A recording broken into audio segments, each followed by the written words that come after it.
Alors, j'espère que ça s'est bien passé pour vous, que cet exercice a été intéressant, que vous avez pu identifier les différentes phases. Donc, je vous propose donc le corriger et nous allons donc parler de chaque phase et compléter un petit peu et confronter avec ce que vous avez pu vous-même identifier. Donc, la première grande phase d'une séquence d'animation collective en présentiel, c'est la préparation. Donc, dans le métier de formateur, on a pour habitude de dire que le temps de préparation représente 3 fois le temps d'une animation en moyenne. Bien sûr, quand on parle de 3 fois le temps, on parle d'une animation que vous allez créer en partant d'une page blanche. C'est-à-dire que vous avez uniquement la demande du commanditaire et vous devez tout créer. Le support, les objectifs pédagogiques, les activités d'apprentissage, etc., etc. Vous devez aller chercher toutes les ressources. Vous allez devoir faire le tri et vous allez devoir identifier tous les contenus qui correspondent à l'objectif pédagogique que vous visez. Donc, une fois que vous aurez fait tout ce travail-là, vous allez remettre au commanditaire, bien sûr, comment vous allez organiser votre action de formation. Donc, le programme pour votre action de formation vous sera remis par l'organisme de formation pour lequel vous serez prestataire ou vous aurez déterminé le cahier des charges avec le commanditaire. Donc, vous allez prendre, pour pouvoir élaborer et préparer donc votre séquence, vous allez vous appuyer sur des référentiels, vous allez vous appuyer sur des ouvrages concernant le thème que vous allez aborder, vous allez fixer donc les objectifs pédagogiques, vous allez également identifier donc les contenus à transmettre et vous allez rédiger au final le scénario pédagogique qui sera donc votre feuille de route, votre fil rouge personnel. La deuxième phase importante donc pour animer une séquence en présentiel, ça va être le démarrage de la formation. Donc il va falloir qu'il soit fluide, donc nous allons voir ça au prochain chapitre. Donc bien avoir en tête qu'une formation commence à l'heure, que vous devez vous présenter, vous devez rassurer les apprenants, nous verrons comment. Vous allez également indiquer aux stagiaires comment va se dérouler la journée. Vous allez leur donner la durée, vous allez leur indiquer les pauses, peut-être des termes d'organisation. Ça peut être vraiment des choses toutes simples, mais si les personnes viennent pour la première fois dans les locaux où se trouvent les sanitaires, par exemple, ou l'espace fumeur également. Donc vous allez aussi recueillir, et ça va être le point très important de ce lancement de formation, vous allez recueillir les attentes des apprenants si le contexte, effectivement, le permet ou l'exige. Vous allez ensuite passer à la troisième phase qui est le cadre de travail. Donc, vous allez présenter les objectifs pédagogiques, vous allez indiquer le déroulé de la journée de manière précise et vous allez décrire également les activités qui sont prévues.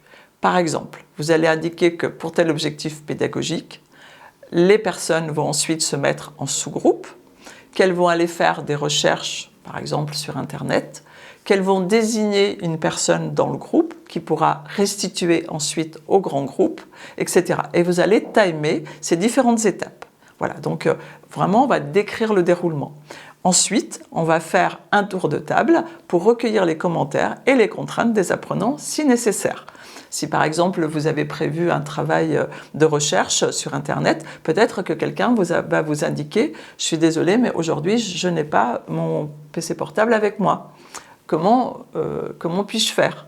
etc., etc. Donc ça pourrait être des contraintes. Peut-être des personnes vont avoir des contraintes d'horaire et c'est à ce moment-là qu'ils vont vous en faire part. Les méthodes pédagogiques choisies par le formateur vont être une des phases importantes de l'animation. Effectivement, le formateur va choisir les méthodes pédagogiques et les techniques pédagogiques qu'il va employer en fonction des objectifs et des activités qu'il aura choisies. Il va alterner et varier ces méthodes et ces techniques. Il va pouvoir passer par exemple d'une méthode expositive, On sera plus sur quelque chose de magistral. Le formateur parle, les apprenants écoutent. Ensuite, il va pouvoir varier avec des questions-réponses. Donc, il va utiliser la méthode interrogative. Il va peut-être démontrer un exercice que ensuite les apprenants vont pouvoir reproduire. Il sera là en méthode démonstrative et il pourra également être en méthode active, donc demander aux apprenants de faire des recherches et de produire eux-mêmes le savoir. Ensuite, il va utiliser des techniques comme des jeux de rôle, des brainstorming, des études de cas, il va faire travailler en sous-groupe, etc., etc. Il va aussi pouvoir peut-être proposer de visionner des vidéos. Donc là, tout ça, ce sera vraiment un ensemble important de l'animation. Nous arrivons maintenant à la 5e phase de l'animation, qui est la dynamique. C'est une phase cruciale pour réussir une animation collective en présentiel.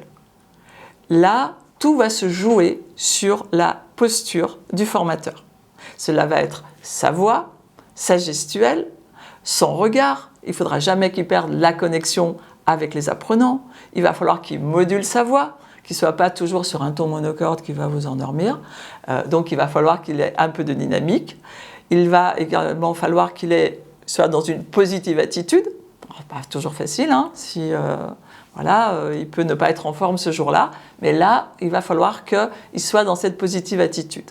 Et il va falloir qu'il ait développé son écoute active, donc qu'il sache reformuler, qu'il sache relancer un apprenant qui a du mal à s'exprimer, qu'il puisse l'aider en cliquant sur des mots-clés, etc., etc. Il va falloir également qu'il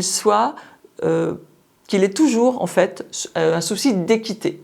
C'est-à-dire qu'il aille chercher chaque apprenant, celui qui parle un peu moins, celui qui parle un peu plus, qu'il arrive à freiner un petit peu son discours, de manière à laisser un temps de parole et surtout qu'il amène tout le monde à participer. Donc en fait, il va falloir que dans cette dynamique de formateur, il développe sa capacité à s'adapter à chaque interlocuteur. Et il aura la prudence d'éviter certains termes qui peuvent être dits dangereux, c'est-à-dire ce sont des termes sujets à polémique. Nous avons également une phase que l'on nomme l'évaluation. Donc pour réaliser une évaluation, bien sûr, le formateur aura pris soin d'établir donc une grille de compétences avec des critères sur lesquels donc, il va pouvoir évaluer les apprenants tout au long de la formation. Donc il va réaliser des évaluations dites formatives en fonction des compétences visées et des critères de performance attendus. Donc en fonction des résultats de ces évaluations, il va donc adapter le rythme de la formation, il va peut-être aussi devoir adapter les apports et de manière à permettre à chaque apprenant de suivre la formation dans les meilleures conditions possibles. Il pourra aussi prévoir une auto-régulation des apprenants par eux-mêmes et également une auto-évaluation. Dans les phases de cette animation, nous allons aussi retrouver les principes de fonctionnement du groupe. C'est-à-dire que le formateur va devoir être un facilitateur.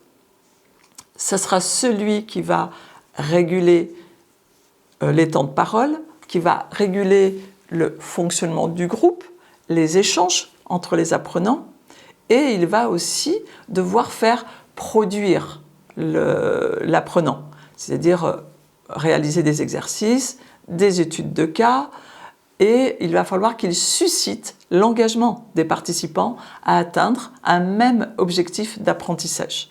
Donc c'est en cela que l'on parle de les principes de fonctionnement du groupe et auxquels va devoir le formateur tout au long de sa séquence s'attacher. Ensuite arrivera donc la conclusion de la journée, la conclusion de la formation, la conclusion de cette séquence. Donc le formateur devra prévoir dans son scénario pédagogique un temps pour réaliser donc cette conclusion. Donc il pourra la réaliser en présentiel, c'est très bien de le réaliser en effectuant un tour de table. Donc il va vérifier que tous les objectifs pédagogiques ont été atteints pour tous les participants. Donc il passera en revue les objectifs pédagogiques qui avaient été fixés au départ donc, avec les apprenants hein, dans la première phase. Puis il va recueillir le feedback des apprenants sur donc, ces objectifs. Puis il va également identifier comment ils imaginent qu'ils vont pouvoir mettre en application justement ces nouveaux apprentissages. Et puis, il va aussi recueillir le feedback sur son animation. Est-ce que ça c'est bien quels sont les points positifs, quels sont les points que les apprenants ont appréciés, et également ceux qu'ils auraient voulu différents. Ce sont les points que l'on appelle à améliorer. Donc le formateur va recueillir le ressenti de l'apprenant dans sa globalité. Et puis, pourquoi il faut prendre ce temps en fin d'animation? Simplement aussi pour se dire au revoir tranquillement et ne pas être encore en train de terminer le cours alors qu'il est l'heure de partir. Autant il est important de commencer à l'heure, il est également important de terminer à l'heure.